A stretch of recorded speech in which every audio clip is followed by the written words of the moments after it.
Good afternoon, everybody. Sam Romeo here, environmental educator at Allwood. And this week I want to tell you some of the things that you can do on nice, sunny winter days. Because even though it's cold, there are still a lot of really cool things that you can go out and see during the wintertime, especially after a fresh layer of snow on the ground. You can view into the world to a lot of animals that you usually don't get to see.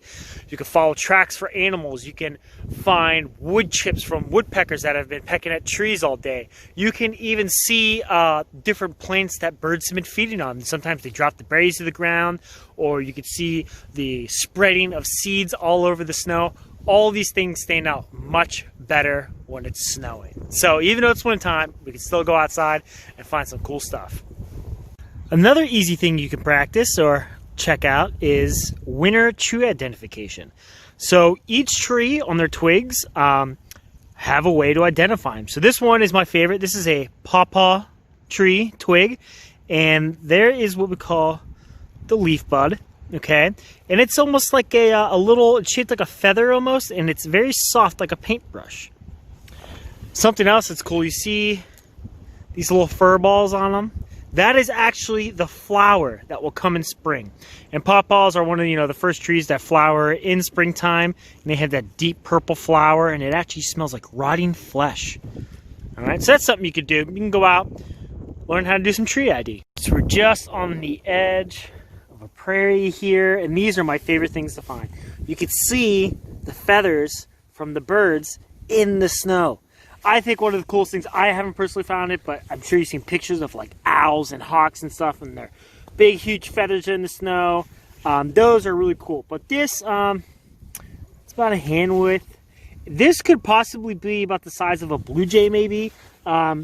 These feather marks could be from the bird coming in the land. They kind of have to flare out their wings a little bit. Think of like flaps for a plane when they're coming in the land and get a little more lift. Or it could possibly be the bird just landed here for a moment and decided to take off, and those are its wings for the lift.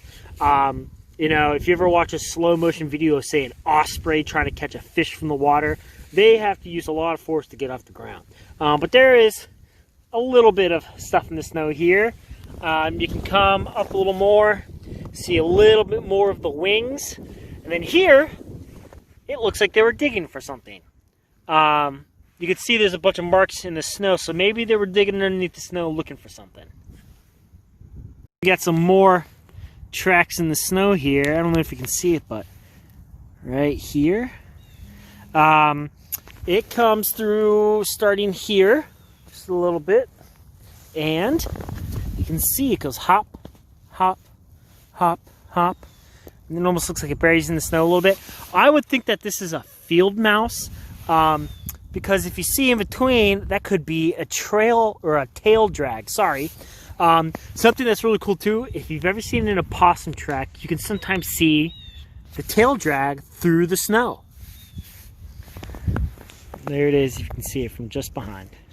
Here we have some, it looks like older deer kind of walking through. I mean, when I say older, not the age of the deer, but I'm saying the tracks. We did get a lot of snow, but a lot of wind-blown snow might cover the tracks. However, the reason I know that these are deer is it's all about how the animals place their feet in the snow. So you can kind of see it's almost like a little, I don't know, L kind of shaped. So when deer are walking comfortably, this is how what we call register. So their feet register in the snow in a pattern. Another thing you can do is you can measure from this foot to this foot, or this foot to this foot, or this one to this one. You can find the stride. So it can give you an idea of how big the animal is. This is useful for maybe foxes, the difference between a red fox and a gray fox, or even a bobcat. Of course, being able to see the track nicely is helpful, but if you don't have that, you can measure what's called the stride to identify it. And the other cool thing I love about tracking is you can kind of see this deer, he was walking a little bit, but some deer, when they, what's called trotting, they will actually change how their feet register in the snow. So they kind of do it like a dog, kind of their feet are double registering right next to each other. And you could tell that maybe the deer was spooked by something, and maybe the deer decided to start running. Something else that's really cool is what's called a double register. And that you can see a lot with coyotes. House cats do it too. They place their feet, their front feet and their back feet always land in the same part of the snow. So when they're walking, they'll walk like this and that, but their hind feet will come and land in the same ones, okay? So that is what it's called, a double register. Now with squirrels, another thing with them, it's cool that you can notice is when they land, that they're actually, their front feet and their back feet actually go over top of each other, kind of like a leapfrog. So tracking in the wintertime is going to give you all these little cool insights and kind of stories about what the animals were doing the night before, maybe what they were thinking. Maybe you can find a fox tracking down some birds. You know, all these things can be seen in this fresh snow. So even though it's cold, it is exciting to go out and find some new stuff. Well, I want to thank you all for watching this week. Hopefully I've given you a little ideas of some of the things you can look for while going out on a hike during the wintertime. You can hear all those nuthatches behind me.